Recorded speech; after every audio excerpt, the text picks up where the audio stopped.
नमस्कार, क्यापिटल समाचारमा स्वागत छ। म प्रतीक नेउपाने। सुरुमा अहिलेसम्मका मुख्य समाचारका शीर्षकहरू।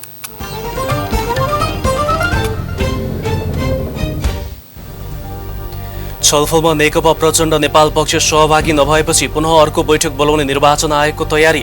दल दर्ताको प्रक्रिया अघि बढाउन आयोगलाई ओली समूहका नेता नेम्माङको आग्रह। विभिन्न समयमा भएका राजनीतिक आन्दोलनमा बलिदान गर्ने ज्ञात अज्ञात शहीदहरूको सम्झनामा शहीद दिवस मनाइयो। सरकारले वास्तविक शहीदको सम्मान नगरेको सर्वसाधारणको बुझाइ। चालु आर्थिक वर्षमा करिब 5% आर्थिक वृद्धि हुने सरकारको प्रक्षेपण। 12 लाख भन्दा बढी घर परिवार गरिबीको रेखामुनि पर्न सक्ने सम्भावना।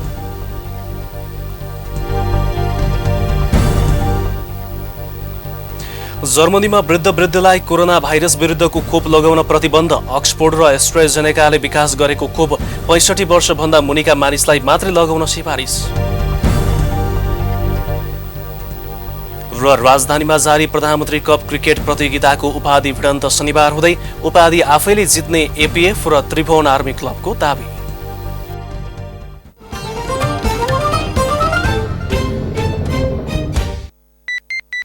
Capital Connection. Connecting worldwide.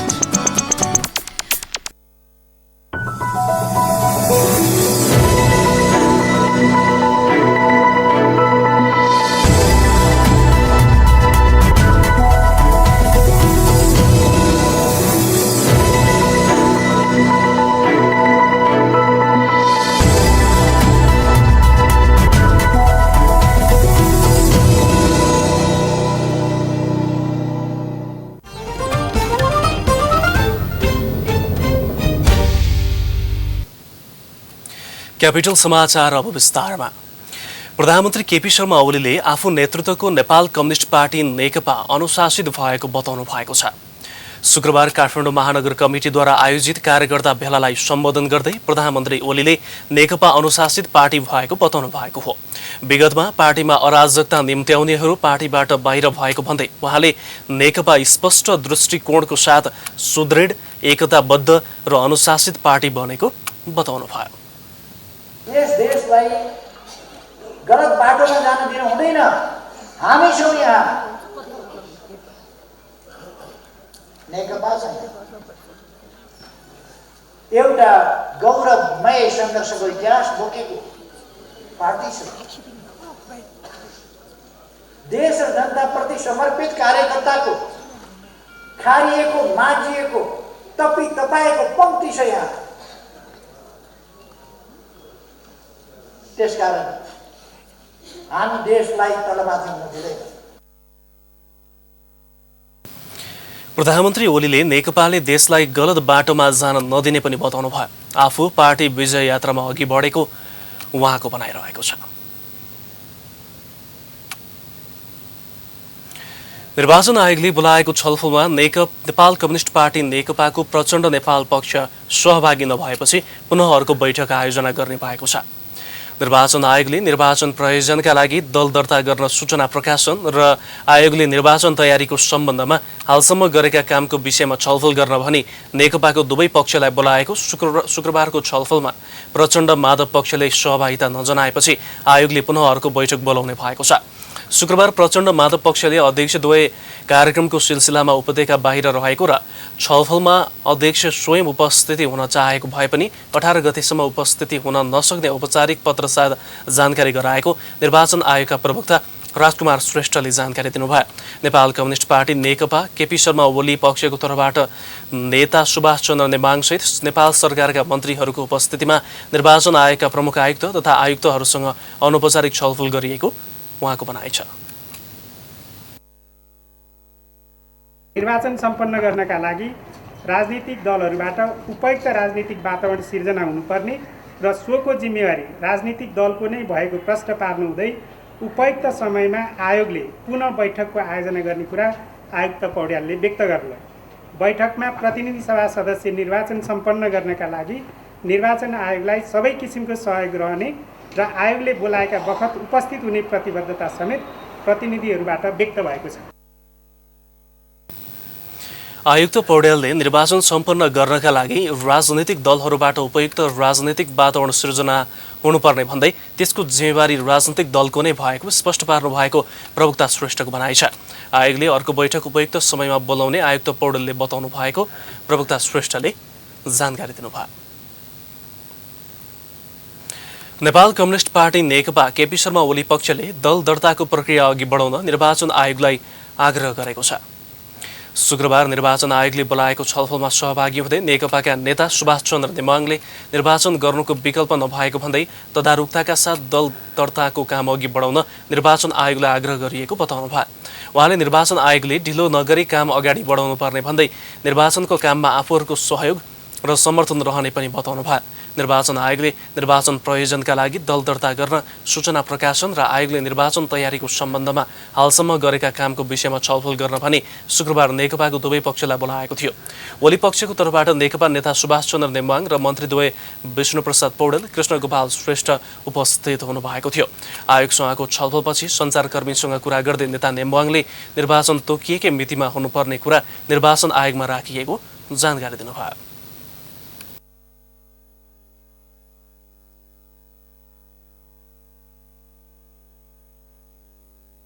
भनाइअनुसार त हामीलाई 84 दिन जति भए पुग्नेमा अहिले त 90-91 दिन हामीसँग छ। आजकै दिनबाट गन्ती गरेर हामी कुनै पनि कारणले अलिकति पनि ढिलाइ गर्दैन, निरन्तर अगाडि बढै गर्छौँ र हामी समयमा निर्वाचन सम्पन्न गर्छौँ। अर्थात् वैशाख 17 गते र 27 गते निर्वाचन हुन्छ। नेपाल कम्युनिस्ट पार्टी नेकपा पुष्पकमल दाहाल प्रचण्ड, माधव कुमार नेपाल पक्षले पनि छलफलमा अध्यक्षद्वय पुष्पकमल दाहाल प्रचण्ड र माधव नेपाल उपस्थित हुन चाहे पनि उपत्यका बाहिर भएका कारण उपस्थित हुन नसकेकोले माघ 18 गतेपछि छलफल राख्न औपचारिक पत्र पठाएको थियो। नेताहरू राजेन्द्र पाण्डे, लीलामणि पोखरेल र मुक्ति प्रधान आयोग पुगेर पत्र बुझाएका थिए। सञ्चारकर्मीमाझ प्रतिक्रिया दिँदै नेता राजेन्द्र पाण्डेले अध्यक्षद्वयको सहभागिता हुन नसकेका कारण पछि छलफल राख्न आग्रह गरिएको बताउनु भएको छ। यो निरूपणको दलको सम्बन्धी जो विवाद हो, विवादको निरूपणै सिद्धिया छैन भने कसरी सूचना प्रकाशित हुन सक्छ। त्यस हुनाले आज आयोगले बोलाएको जो चिठी अनुसार पनि यो चिठीको काम कारबाही पनि अधुरो छ। निर्वाचन आयोगका आयुक्त ईश्वरी प्रसाद पौडेलले नेकपाको दुवै पक्षले निर्वाचन आयोग समक्ष आधिकारिकताको निम्ति दाबी पेश नगरेको बताउनु भयो। आयोगले निर्वाचनको तयारी गरिरहेको उहाँको भनाइ छ। हाम्रो जुन ऐन अनुसार के छ भने हामीले आर्थिक कार्यविधि बनाएर खर्चको विवरण सहित हाम्रो कार्यविधि सहमतिको लागि हामीले अर्थ मन्त्रालयमा पठाउनुपर्छ र अर्थ मन्त्रालयबाट सहमति प्राप्त भएपछि त्यो अनुसारको पैसा चाहिँ हामीले जिल्लालाई पठाउने अथवा निर्वाचनको अरू काममा प्रयोग गर्ने। निर्वाचन आयुक्त पौडेलले नेपाल कम्युनिस्ट पार्टी नेकपाको आधिकारिकताबारे निर्वाचन आयोगले कुनै पनि निर्णय नगरेको पनि बताउनु भएको छ। नेपाल कम्युनिस्ट पार्टी नेकपा प्रचण्ड माधव पक्ष निकट अखिल नेपाल राष्ट्रिय स्वतन्त्र विद्यार्थी युनियनले प्रतिनिधि सभा विघटनको विरुद्धमा तेस्रो चरणको आन्दोलन घोषणा गरेको छ। शुक्रबार काठमाडौँमा पत्रकार सम्मेलनको आयोजना गरी युनियनले प्रतिनिधि सभा विघटनको विरुद्धमा तेस्रो चरणका सङ्घर्षका कार्यक्रमहरू सार्वजनिक गरेको हो। युनियनले सरकारको कदम नसच्चिदासम्म आन्दोलनलाई निरन्तरता दिने र सम्पूर्ण विद्यार्थीहरूलाई सहभागिता जनाउन अपिल समेत गरेको छ। माघ 16 गते शहीद पार्कमा श्रद्धाञ्जली सभा गर्ने, माघ 18 र 19 गते स्थानीय तहको सरकारलाई ज्ञापन पत्र पेश गर्ने, माघ 29 गते सुरक्षा प्रमुख, संवैधानिक निकाय र कर्मचारी प्रशासनलाई प्रतिगामी सरकारलाई भद्र अवज्ञा गर्न सार्वजनिक अपिल गर्ने, मन्त्रीहरूलाई सार्वजनिक बहिष्कार गर्ने, मन्त्रीहरूका गाडी चल्न नदिने लगायतका विरुद्धका कार्यक्रम सार्वजनिक गरेको छ। यस्तै माघ 21 गते सबै क्याम्पस अगाडि कालो झण्डासहित 30 मिनट चक्काजाम गर्ने, माघ 22 र 23 गते सरकारी नम्बर प्लेटका सवारी साधनहरू निषेध गर्ने र युवा मार्च गर्ने, माघ 25 गते प्रधानमन्त्री ओलीलाई विरोध पत्र बुझाउने लगायतका कार्यक्रम पनि सार्वजनिक गरेको छ। यस्तै कोभिड विरुद्धको खोप शिक्षक, कर्मचारी र विद्यार्थीहरूलाई प्राथमिकतामा राखी शैक्षिक संस्था सुचारू गर्नुपर्ने लगायतका माग पनि युनियनले राखेको छ। लिपुलेख, लिम्पियाधुरा सहितको नक्सा भएको पाठ्यपुस्तक सार्वजनिक गरी अध्ययन सुचारू गर्न दबावमूलक कार्यक्रम गर्ने, कोभिडका कारणले समस्यामा परेका विद्यार्थीहरूलाई निशुल्क अध्ययन गर्ने वातावरण बनाउन दबाब दिने, अहिलेसम्मको शुल्क मिनाहा गर्न र लिएको शुल्क फिर्ता गर्न दबाब दिने, निशुल्क शुल्क नतिर्न विद्यार्थी र अभिभावकलाई आग्रह गर्ने लगायतका माग राखेर विरोध प्रदर्शन घोषणा समेत गरेको छ।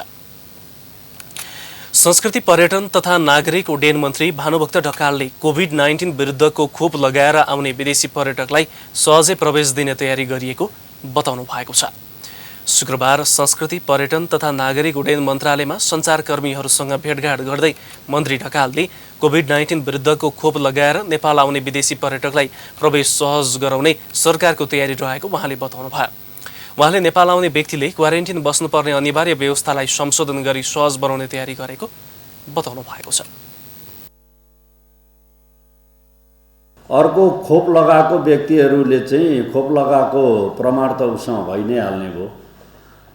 त्यो प्राप्त गरेपछि चाहिँ निर्बाध ढङ्गले आउन पाउने व्यवस्था गर्ने कुरालाई चाहिँ हाई साउन्डिङमै त्यसलाई चाहिँ खुला गर्नुपर्छ भन्ने कुरा चाहिँ पहिले अरू साथीहरूले पनि सुझाव दिनुभएको थियो। यसलाई हामीले मन्त्रालयको तर्फबाट हामीले लगिसकेका छौँ। 72 घण्टाभित्र पिसिआर परीक्षण गराएर आएको रिपोर्ट र नेपालमा परीक्षण गर्दा पनि पिसिआर रिपोर्ट नेगेटिभ भएकाहरूलाई आफ्नो गन्तव्यमा सजिलै जान दिने व्यवस्था गर्न लागेको पनि बताउनु भएको छ। क्यापिटल समाचारमा अब पालो विश्रामको। तपाईको परिवेश र बाँकी विश्वका सम्पूर्ण सन्दर्भ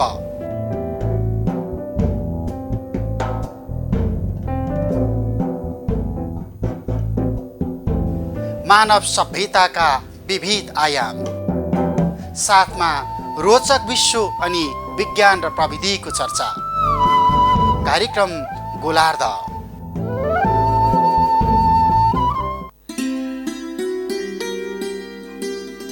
मित्रता, सद्भाव र संस्कृतिको पुल। कार्यक्रम हिमाल वारिपारी। क्यापिटल मिडिया ग्रुपको विशेष प्रस्तुति कार्यक्रम हिमाल वारिपारी।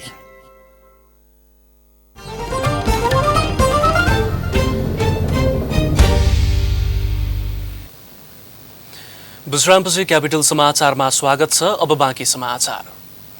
विभिन्न समयमा भएका राजनैतिक आन्दोलनमा बलिदान गर्ने ज्ञात अज्ञात शहीदहरूको सम्झनामा हरेक वर्ष माघ 16 गतेका दिन शहीद दिवस मनाइँदै आएको छ। माघ 10 देखि 16 गतेसम्म विभिन्न कार्यक्रम गरी शहीद सप्ताह मनाउने परम्परा भए पनि सरकार तथा सरकारवालाको व्यवहारबाट वास्तविक शहीद परिवार भने खुसी छैन। पूजनी श्रेष्ठको रिपोर्ट। काठमाडौँ महानगरपालिकाले शहीदहरूको सम्झनामा साताव्यापी कार्यक्रम गरेर यो वर्ष पनि शहीद सप्ताह पूरा गरेको छ। महानगरपालिकाको समन्वयमा शहीद परिवार, स्थानीयवासी, राजनैतिक दलका प्रतिनिधि समेतको सहभागितामा विभिन्न कार्यक्रम गरी हरेक वर्ष यसै गरी शहीदहरूको सम्झना गरिन्छ।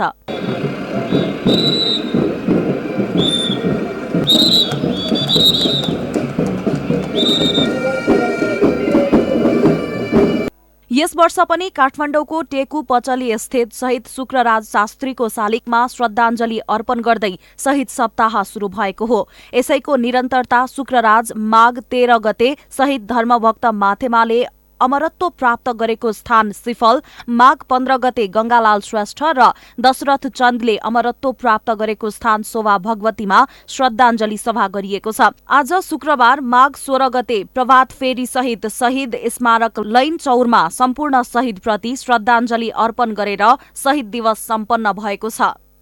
जीवन दिने अमर शहीदहरूले जुन बलिदानको, त्यागको, श्रेष्ठता, उच्चता देखाउनु भएको छ, त्यो अतुल्य छ र उहाँहरूका योगदानसँग हामी कसैका बाँचेका मान्छेहरूका कसैका पनि योगदानको कुनै तुलनै हुन सक्दैन जसले जीवन दिनुभएको छ। तत्कालीन शासक विरुद्ध क्रान्तिका लागि नवयुवकलाई भड्काएर देशमा विद्रोह गरेको अभियोगमा 4 जनालाई फाँसी दिइएको थियो भने टङ्कप्रसाद आचार्य र रामहरि शर्मालाई 4 पाटा कपाल मुडेर बन्दी बनाइएको थियो। यही घटनापछि कारागारमै शहीद दिवस मनाउन थालिएको हो। 2007 साल फागुन 7 गते प्रजातन्त्र स्थापना भएको हर्षोल्लासमा विक्रम सम्वत 2009 सालमा तत्कालीन राजा त्रिभुवनको अध्यक्षतामा शहीद सप्ताह मनाउन थाले यता माघ 16 मा हरेक वर्ष शहीद दिवस मनाइदै आएको छ। तर सरकारले वास्तविक शहीदको सम्मान नगरेको सर्वसाधारणको बुझाइ छ। आफ्नो राजनीतिक पहुँच बनाउनलाई चाहिँ शहीदहरूलाई प्रयोग गरेको मात्रै छ कि शहीदको सम्मान होइन कि शहीदहरूको त्यो भनेको ठुलो असम्मान गरेर आफ्नो राजनीतिक खेती गर्ने तर शहीदहरूलाई सम्मान गरे जस्तो भरम छर्ने काम मात्रै भइरहेको छ। देश र जनताका लागि आफ्नो ज्यानको आहुति दिने शहीदहरूप्रति सरकार र राजनीतिक पार्टीले वास्तविक शहीदको सम्मान नगरेको आम नागरिकको गुनासो भए पनि काठमाडौँ महानगरपालिकाले शहीद सप्ताहलाई शहीदको सम्मान र मार्गचित्रकै परिणाम भन्दै आएको छ। उहाँले गरेको योगदानलाई स्मरण गर्दै केही त्याग हामीले गर्न नसकौँला। सबैले अहिले पनि आहुति दिनुपर्छ भन्ने अहिलेको वातावरण राजनीतिक वातावरण छैन, तर सबैले उहाँलाई सम्झेर उहाँलाई सबैले मनमा राखेर अहिले पनि हामीले प्रतिबद्धता गर्न आवश्यकता छ। मुलुकमा प्रजातन्त्र स्थापना तथा विभिन्न कालखण्डका स्वतन्त्रताका लागि जीवन आहुति दिने शहीदका परिवारलाई सरकारले के दियो अथवा के दिएन भन्ने प्रश्न प्रधान होइन।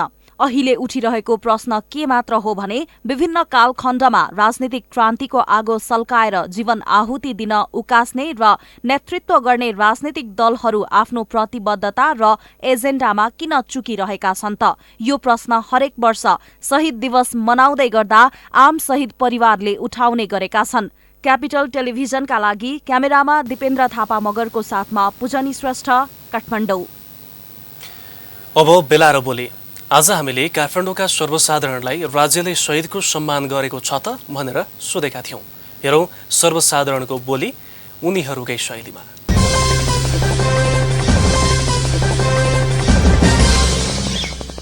मेरो विचारमा त सम्मान त खासै गरेको चाहिँ छैन, किनभने उहाँहरूले यत्रो बलिदान दिएर जानुभयो। सबैलाई सुख होस्, समृद्धि होस् र उनीहरूको पछि आउँदो भावी पिँढीको लागि चाहिँ राम्रो होस् भनेर उनीहरूले अब बलिदान गरेर गए। तर त्यसको मूल्य चाहिँ सरकारले र यो उच्च कार्यकर्ताहरूले बुझेको जस्तो चाहिँ मलाई लागेको छैन। वास्तविक शहीदहरूको कोटा पुरा गर्न सकेका छैन जस्तो लाग्छ। अहिले राजनीति उनीहरूको आफ्नै स्वार्थपूर्तिमा भन्दा पनि जो हिजो शहीदहरूकै बलिदानले आज यो देश बचिया छ। राणाकालदेखि लिएर पञ्चायतदेखि लिएर 10 वर्ष जनयुद्ध यी देशकै निम्ति न्यायिक लडाइँमा लड्ने शहीदहरूप्रति वास्तविक शहीदहरूप्रति चाहिँ आत्मसम्मानमा अझै कमी छ भन्ने मलाई लाग्छ। शहीदले आफ्नो देश र हाम्रो लागि भनौँ न अब केही नसोचिकन आफ्नो देश र हाम्रो लागि भनेर चाहिँ बलिदान आफ्नो ज्यानको आहुति दिए। तर सरकारले हैन कुनै किसिमको शहीदको लागि भनेर कुनै पनि किसिमको सम्बोधन गरे जस्तो चाहिँ मलाई वास्तवमा चाहिँ लाग्दैन। कारण किन भन्नुहुन्छ भनेदेखि अब फङ्सन गर्न पर्छ उ गर्न पर्छ भन्ने पनि होइन र चाहिँ एउटा कुरो के भनेदेखि शहीद परिवारलाई चाहिँ अब त्यो छात्रवृत्तिहरू दिएर मात्रै पनि हुँदैन हैन। हामीले चाहिँ देशको लागि शहीद हुने संस्कार चाहिँ डेभलप गर्न सकेका छैनौँ क्या।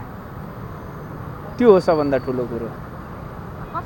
मैले शहीदहरूलाई सम्झिन पर्दाखेरि चाहिँ म आज जुन अवस्थामा छु उनीहरूकै कारण हो जस्तो लाग्छ मलाई चाहिँ। राज्यले शहीदहरूप्रति सम्मान भन्दा पनि सहयोग बढाउने कार्यक्रमतिर चाहिँ बढी लागिरहेको छ।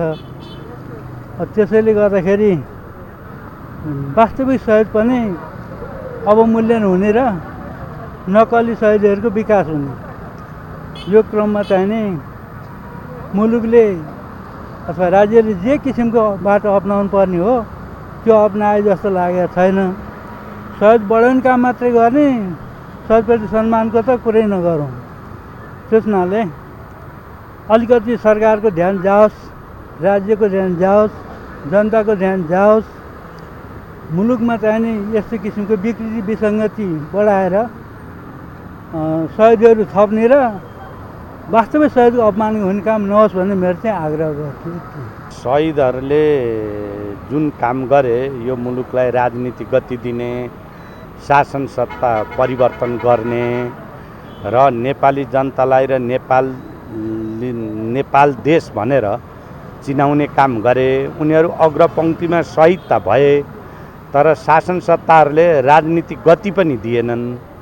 अब मुलुकलाई राजनीतिक गति नदिएपछि उनीहरूको सम्मान भएको पनि ठहर्दैन र सम्मान गरेका पनि छैनन्। अनि मुलुकले राजनीतिक गति जुन जीवित छन् यिनले नै राजनीतिक गति दिएनन्। अहिलेको सरकारले पनि राजनीतिक गति दिन्छ कि भन्ने आश लागेको झन् सरकार निरीह भएर गयो। अनि यो सबै कुरोले गर्दा जुन पाउनुपर्ने सम्मान शहीदहरूले पाएको छैन।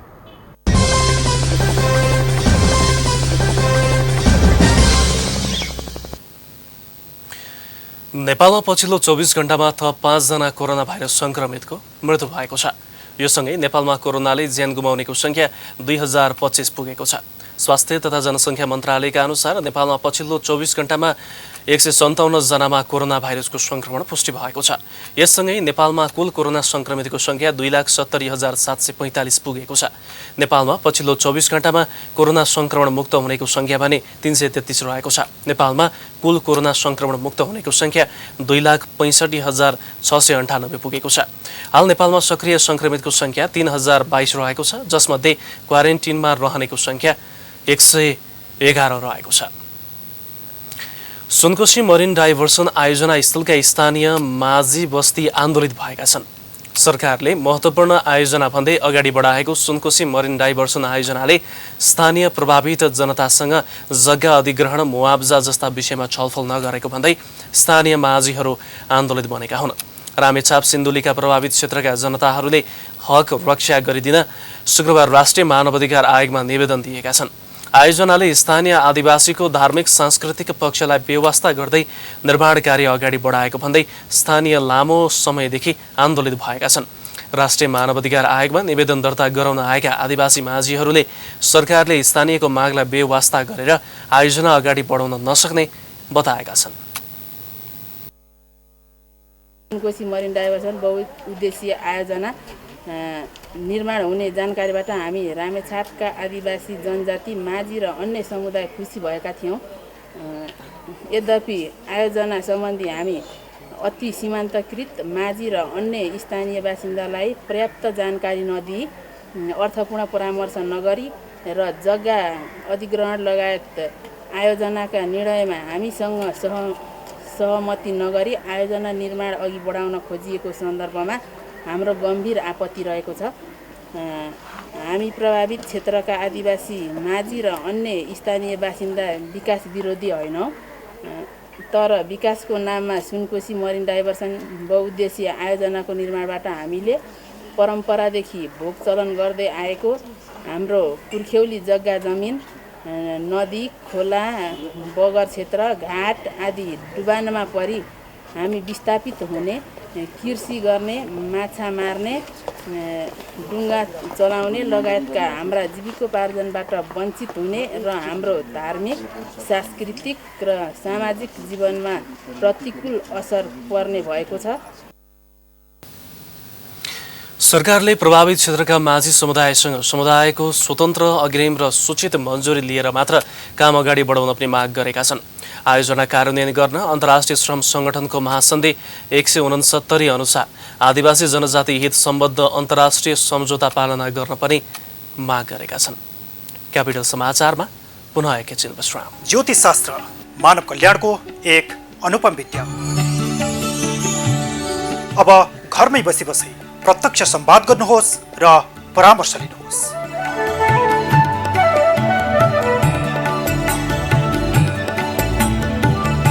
युवा ज्योतिष सुदीप गेवालीजीका साथमा प्रस्तुत छ ज्योतिष समय, यानी सम्पूर्ण ज्योतिषीय समाधान।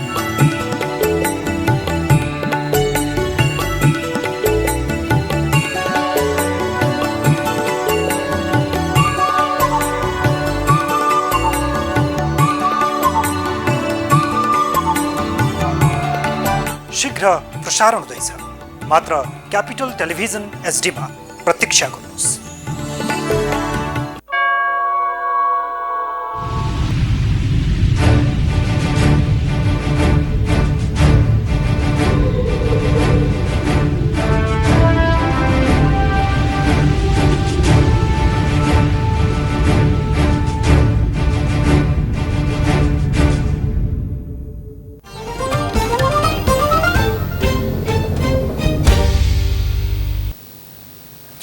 विश्रामपछि क्यापिटल समाचारमा पुनः स्वागत छ। अब पालो आर्थिक समाचारको।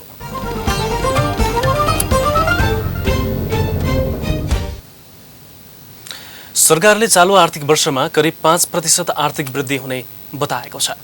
अर्थ मन्त्रालयका सचिव शिशिर कुमार ढुङ्गानाले चालू आर्थिक वर्षमा 5%सम्म आर्थिक वृद्धि दर हुने सम्भावना रहेको बताउनु भएको हो।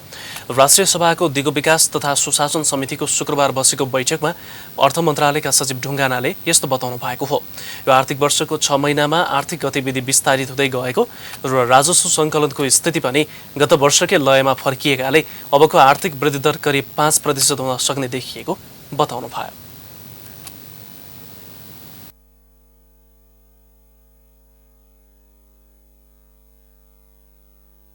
आर्थिक वृद्धि दर चाहिँ अहिले पछिल्लोचोटि 6 महिनापछि हाम्रो आर्थिक गतिविधिहरू चाहिँ अलिकति विस्तारित हुँदै गएको र राजस्व सङ्कलनको स्थिति पनि करिब गत वर्षकै लयमा फर्किन थालेको कारणले गर्दा आर्थिक गतिविधि विस्तारित हुँदै गएको कारणले गर्दा अबको आर्थिक वृद्धि चाहिँ 5% हुन सक्छ कि यो आर्थिक वर्षको भन्ने हाम्रो अनुमान चाहिँ छ। यदि 6 महिनामा हामी यसरी नै गइरह्यौँ भने जान सक्छ कि भन्ने हाम्रो अनुमान छ र त्यो अनुसारका हाम्रा आर्थिक गतिविधि हाम्रा आर्थिक परिसूचकहरू त्यसरी सकारात्मक बन्दै जान्छ कि भन्ने हाम्रो अनुमान चाहिँ अहिले रहेको मैले निवेदन गर्न चाहेँ। सरकारले यस वर्षको बजेट मार्फत 7% आर्थिक वृद्धि दर हासिल गर्ने लक्ष्य लिएको थियो। आर्थिक वृद्धिमा आएको कमीका कारण गरिबी निवारणमा सरकारले राखेको लक्ष्य भने प्रभावित हुने देखिएको छ। 12 लाखभन्दा बढी घर परिवार गरिबीको रेखामुनि पर्न सक्ने सम्भावना अर्थ मन्त्रालयले गरेको अध्ययनमा देखिएको छ। अब पालो खेल समाचारको।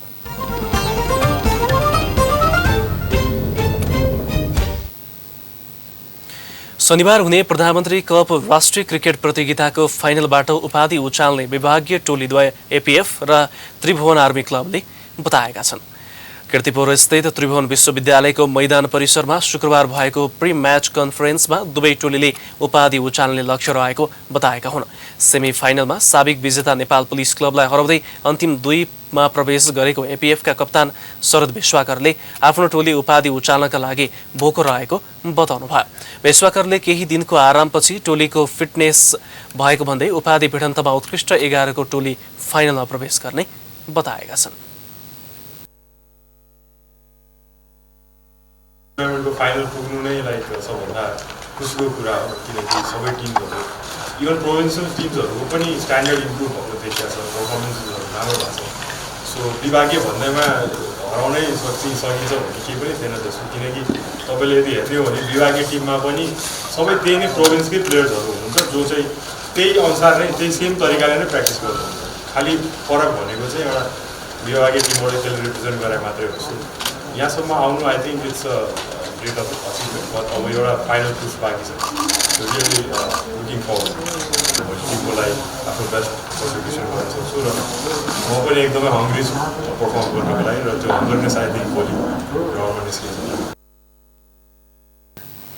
यसअघि सम्पन्न 3 संस्करणमध्ये पहिलो संस्करणमा संयुक्त रूपमा विजेता बनेको आर्मीले त्यसपछिका 2 संस्करणमा उपविजेतामा खुम्चिएको थियो। दुवै पटक फाइनल प्रवेश गरेको आर्मी पुलिससँग पराजित भएको थियो। त्रिभुवन आर्मी क्लबका कप्तान विनोद भण्डारीले विगतको नतिजालाई हेरेर भन्दा पनि आगामी दिनका लागि खेल्नुपर्ने बताए। लिगका खेलमा भएका कमी कमजोरीलाई सुधार गर्दै उपाधि उचाल्ने लक्ष्यका साथ शनिबार मैदान प्रवेश गर्ने उनको भनाइ छ। पछाडिको कुरा चाहिँ कसैको माइन्ड पनि छैन अगाडिको गेमको लागि सोच्ने हो। हिस्ट्री भनेको सोचेर त केही पनि हुँदैन। अस्ति सरो हान्ने भए पनि आजको गेममा सोचेर केही फरक पर्दैन। सेम त्यही हो, अगाडि हारेको थियो भने चाहिँ अगाडि सोचेर केही फरक पर्दैन र अगाडि जित्नको लागि नै हो। अब गेम हो, गेममा कहिलेकाहीँ क्षेत्रले पनि जित्छ, कहिलेकाहीँ विभागले पनि जित्छ। त्यसले गर्दा धेरै सोच्नुपर्ने कुरा चाहिँ मलाई पनि केही लाग्दैन। एउटा गेम हो भनेर सोचेर चाहिँ खेल्नुपर्छ। अब विभागको टिमको कुरा गर्दा चाहिँ एपिएफ हेर्ने हो भनेपछि अब ब्यालेन्स टिम छ। अब त्यो केसमा पुलिस पनि राम्रो थियो। अब अहिले हाम्रो चाहिँ 3 जना भएर चाहिँ अलिकति ब्यालेन्स नमिला जस्तो मात्रै देखिरहेको छ। अब तर भित्रबाट हेर्दाखेरि चाहिँ टिम एकजुट नै छ। अन्तिम 2मा स्थान बनाउँदा एपीएफ समूह एबाट विजेताको रूपमा फाइनल प्रवेश गरेको थियो भने आर्मी सोही समूहबाट उपविजेताका रूपमा प्रवेश गरेको थियो। समूह चरणको भेटमा भने एपीएफले आर्मीमाथि 6 विकेटको जित निकालेको थियो। यस्तै प्रधानमन्त्री कप क्रिकेटको 4 संस्करणमा आर्मी र एपीएफ 3 पटक आम्ने सामने भएका छन्, जसमा एपीएफ बलियो देखिएको छ। यो सँगै हामी क्यापिटल समाचारको अन्त्यमा छौं। अन्त्यमा मुख्य समाचारका शीर्षकहरू फेरि एकपटक।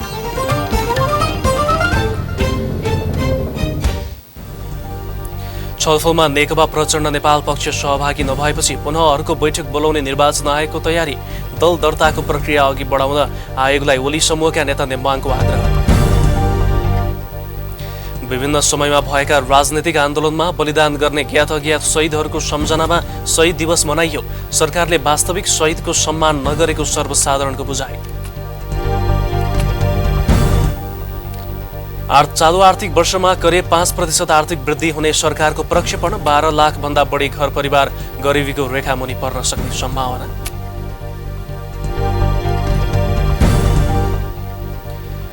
जर्मनीमा वृद्धलाई कोरोना भाइरस विरुद्धको खोप लगाउन प्रतिबन्ध। अक्सफोर्ड र एस्ट्राजेनेकाले विकास गरेको खोप 65 वर्षभन्दा मुनिका मानिसलाई मात्रै लगाउन सिफारिस। र राजधानीमा जारी प्रधानमन्त्री कप क्रिकेट प्रतियोगिताको उपाधि भिडन्त शनिबार हुँदै उपाधि आफैले जित्ने एपीएफ र त्रिभुवन आर्मी क्लबको दाबी।